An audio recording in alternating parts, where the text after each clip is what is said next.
Okay guys, it's already 1:36 a.m. in the morning, and in this video I would like to show to you on how are you going to load your PHP compiled program downloaded in the internet to your XAMPP application.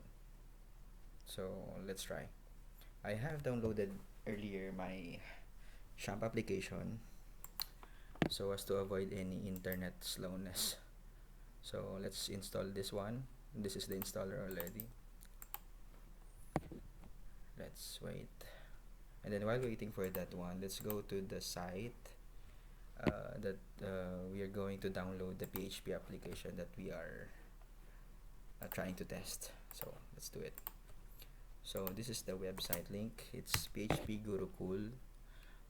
Basically, a lot of PHP projects is available here, but for this tutorial, let's try to download this one for an example only. So blah blah blah blah blah blah, and then download it one. It's free, so if you wanted to push on the major application or main full application, you can download it here only for $3.8. So that is around less than 500. Let's check 3.8 USD to PHP. It's 185 pesos only, so it's very cheap. Okay, the file is already downloaded, and then let's try to extract it here. Where's the XAMPP? Extract XAMPP. Okay, let's continue this one. Okay, next, simple as that. Next. No, XAMPP one. Next, uncheck this one. Next. So the PHP file is available now in this folder under my downloads folder. So let's just wait to complete this XAMPP installation. It will be very quick.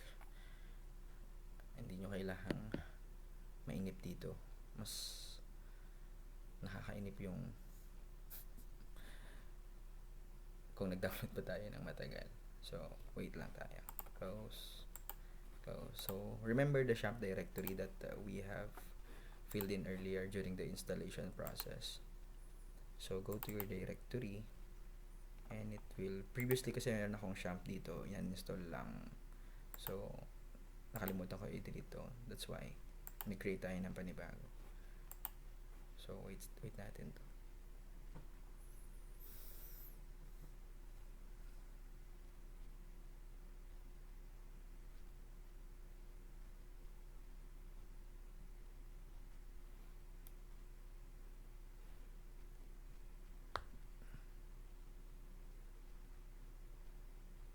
Actually, we can use either WAMP or XAMPP. It will be the same output. Maganda sana kung nagkaroon kayo ng web applications subject. You can easily adapt on this one kasi basically copy and paste lang to, since we have templated website who can provide yung application natin, depende sa needs ninyo.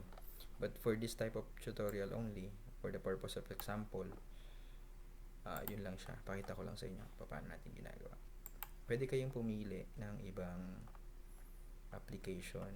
This is using MySQL, free MySQL, at yan open source.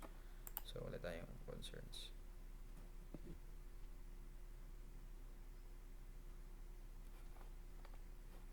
Actually, pwede natin itong gamitin for the projects, thesis projects, or daily business kung applicable sa inyo yung mga applications. On my side, I use some of this kasi tested ko na, and it's free. If you would wanted to expand it more, you can contact the application developer or edit on your own kasi madali lang naman provided yung source code sa inyo. It's up to you on how you're going to trick this one. Madami kasi siya. It's dairy farm, online birth certificate, So these are all running under the XAMPP application or WAMP. Mura-mura. $9.90. That's 9.9. Wala pang 500.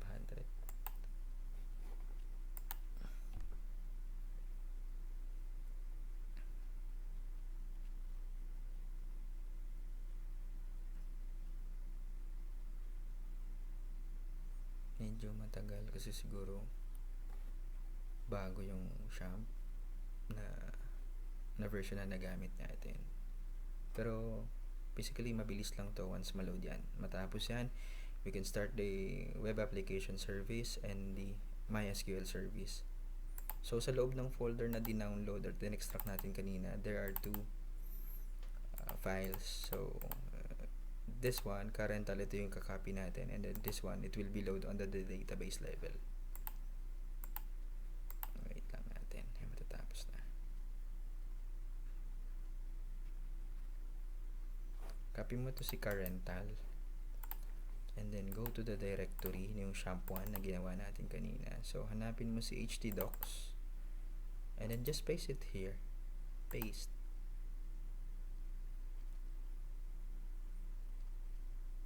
So for the purpose na hindi tayo maligaw, copy mo na rin si SQL file. Copy mo, and then ipasok mo doon sa loob ng Carental folder. Paste. So technically, si SQL is under ng Carental. Let's try to load. Konti na lang. 25% load.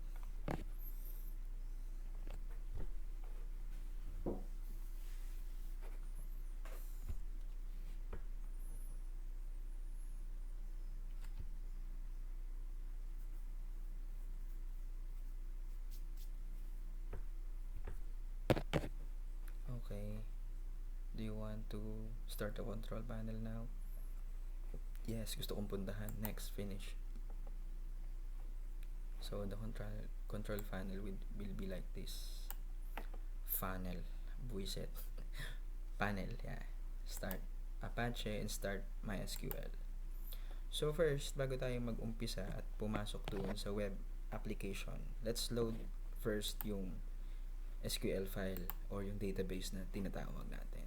So how are we going to do and go to the SQL file? Just type in localhost tapos phpMyAdmin. Oops, copy mo, ulitin mo, type mo https, tapos kasi tamad kasi tayo eh. Yan. So yan. Okay, so ito yung lalabas sa inyo. So paano tayo mag-start mag-load? So click mo to si SQL file and then Carental SQL. First, gawa ka ng Carental SQL para may sasambot or para meron kang paglagyan ng imported data mo from that specific file coming from the PHP source. So create. We don't have any to download or alter anything here. Just create, and then click import. So ayan na si Carental. Itapat mo lang si cursor mo sa Carental and then click import, and then kailangan mo i-load yung laman. So choose file, click mo to, and then targetin mo yung pinag-downloadan mo ng file na yon sa loob ng C drive, local disk. That's XAMPP1, and then that's htdocs, Carental SQL file, and then Carental open. Then lastly, click go. Bam. Boom. So imported successful yung lahat ng data coming from that source file. And then how are we going to start the application? Then let's do this. Click mo to localhost. Localhost is your local computer kasi natin i-load yung system. And then type mo lang si Carental. Target. It will show yung web application mismo na galing doon sa source file na dinownload natin kay Guru site. Sweet, diba? So in addition, mayroong mga notes dyan kasi si Carental app doon sa loob ng download file. Wait, tingnan natin.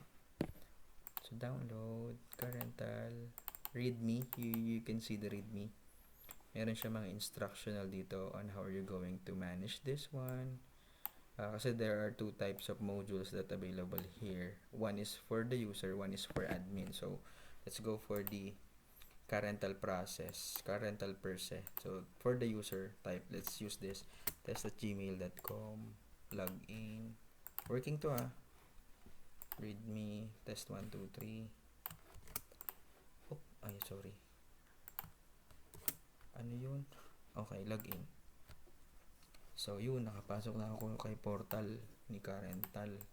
So, from here, I can manage yung pag-rent or kung ano man yung features na sinabi ni Guru Cole dito. Wait, Carental. Ay, ito ba yun? No, balik tayo. Rental F. This one. So, ito yung mga features daw niya. Car booking, blah, blah, blah. Binigyan ka na rin niya ng pang-thesis tips mo. Things na you can present ito your panel in case needed. So, ito yung mga features. And then, ito, may mga instructional.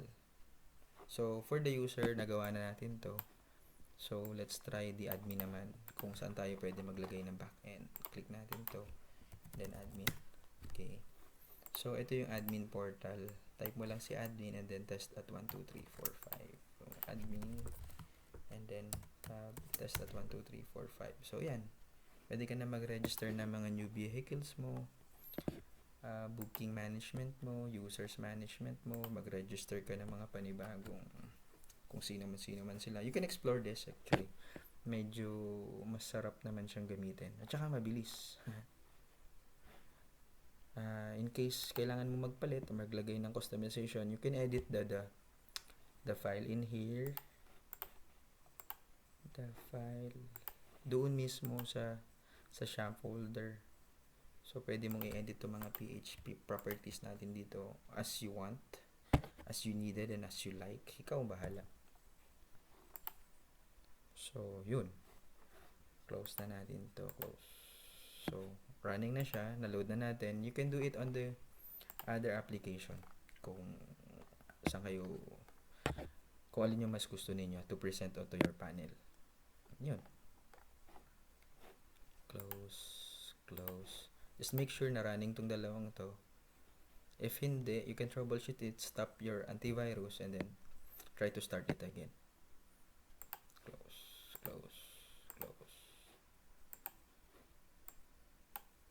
Yun lang.